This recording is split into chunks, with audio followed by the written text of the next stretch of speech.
Hello बच्चों, good morning. आज आपको मैं केमिकल प्रॉपर्टीज ऑफ ग्लिसरॉल बता रहा हूँ।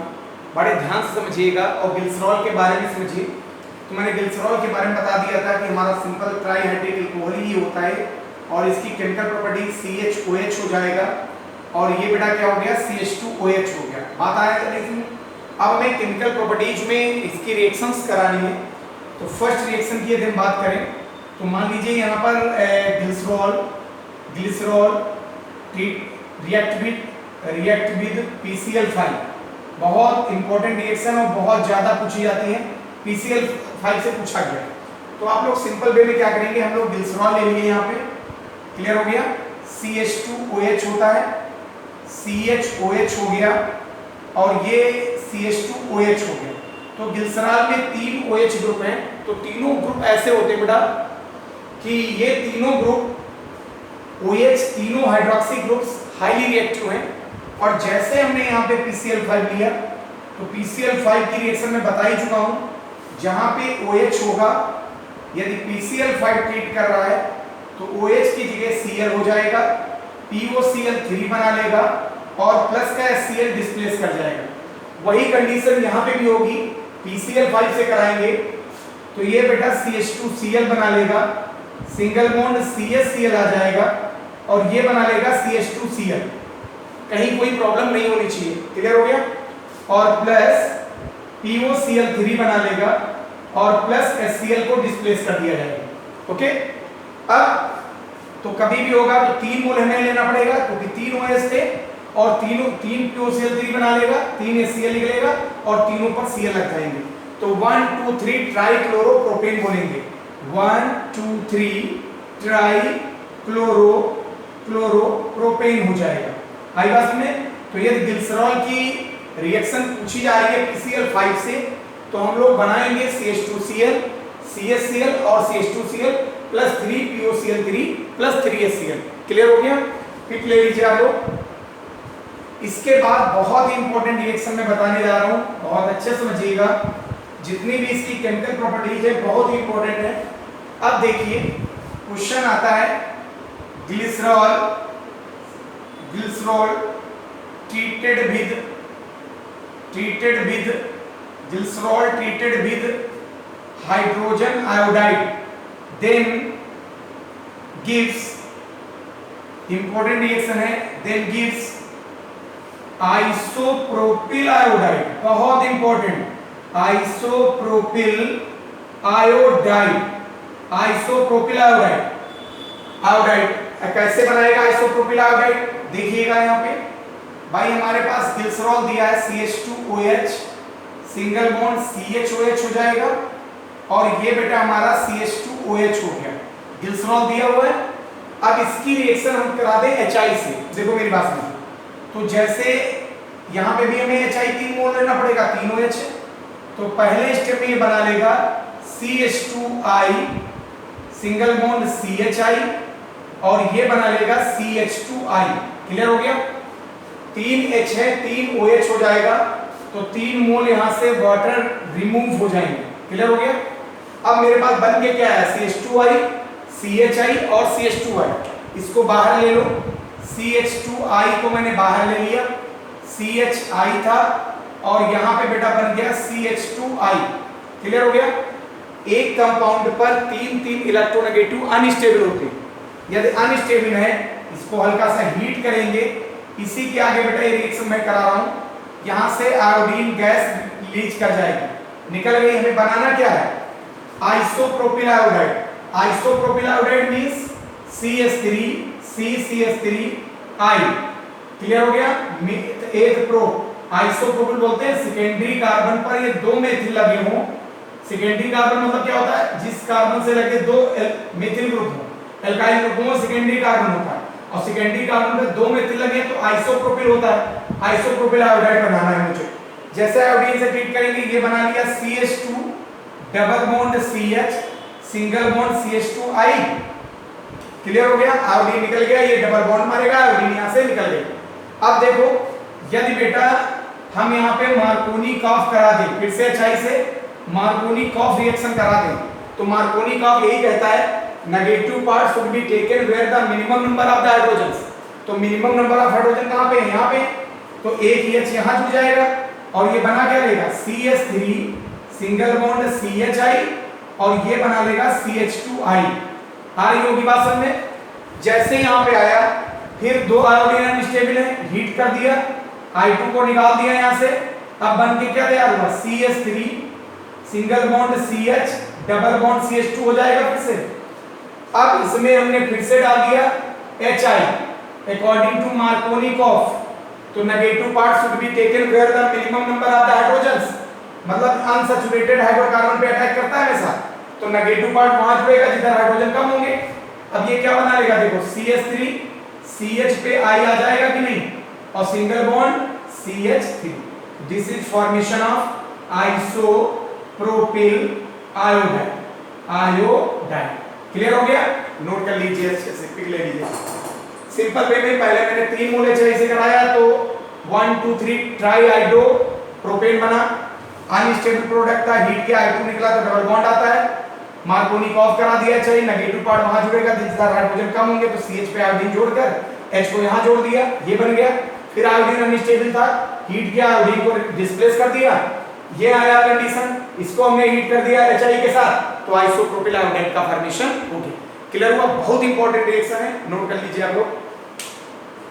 ले लिया अभी। अब इसके बाद देखिए नेक्स्ट रिएक्शन, वो भी बहुत ही इंपॉर्टेंट। इसकी जितनी भी रिएक्शंस हैं बेटा सब की सब अपने में अलग है और सब की सब बहुत ज्यादा इंपॉर्टेंट है, ठीक है। अब इसके बाद इसकी यदि थर्ड रिएक्शन की बात करें, थर्ड केमिकल प्रॉपर्टीज बहुत ही इंपॉर्टेंट पूछी जाती है। Glycerol glycerol react with glycerol react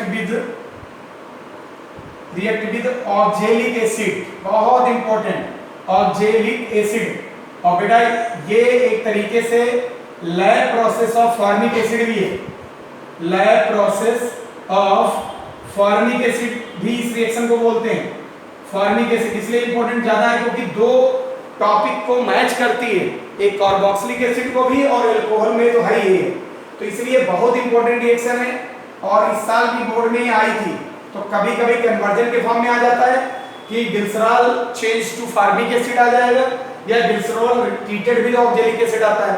तो आप लोग सिंपल वे में कैसे करेंगे, हमारे पास CH2OH है, सिंगल बॉन्ड CHOH हो गया और ये बेटा हमारा CH2OH हो गया। बात आ गई इसमें, इसकी रिएक्शन हम करा दें HOOC single bond COOH, heat कर देंगे 100 to 110 डिग्री सेल्सियस। भाई 100 से 110 पे यदि हीट कर रहे हैं तो हमेशा याद रखिए वाटर निकलता है। ये हमारा क्या दिया है, this is the oxalic acid, ये ऑक्जेलिक एसिड दिया हुआ है, ऑक्जेलिक एसिड से ट्रीट करेंगे। जैसे रिएक्शन कराया, यहाँ से OH यहाँ से H, मिस वाटर यहाँ से निकल गया H2O, क्या बन जाएगा CH2 था ही, double OC single bond COOH और यहाँ पे बना लिया CHOH हो जाएगा और ये बना लिया CH2OH। क्लियर हो गया। अब इसको यदि बेटा हीट कर दें, फिर से हीट कर दें 210 डिग्री सेल्सियस पर, तो बेटा यहाँ से CO2 गैस निकल जाएगी, माइनस का CO2 रिमूव हो जाएगा। बहुत ध्यान से समझिएगा मेरी बात को।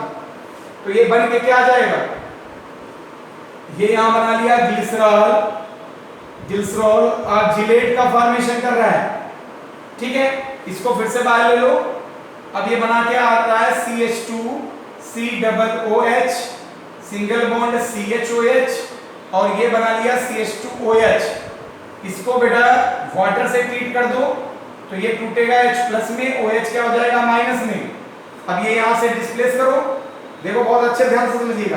तो ये बेटा फिर से प्लस हो गया और ये क्या हो गया माइनस, माइनस में प्लस जोड़ दो तो बना लिया फॉर्मिक एसिड।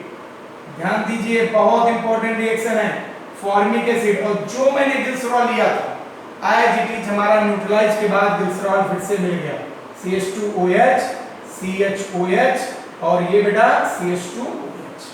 ग्लिसरॉल फिर से हमारा बाहर निकल आएगा, प्लस होगा OH माइनस वाला जुड़ जाएगा, तो फॉर्मिक एसिड का फॉर्मेशन कर लेता है।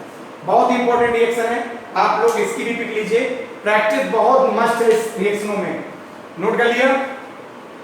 पिक ले ली, थैंक यू। अब इसके बाद देखिए, इसके बाद एक कॉमन रिएक्शन है और बहुत ज्यादा पूछी जाती है ग्लिसरॉल की, तो ये कभी भी पूछी जाए तो आप लोग बहुत बेझिझक के दे सकते हो। रिएक्शन है कि ग्लिसरॉल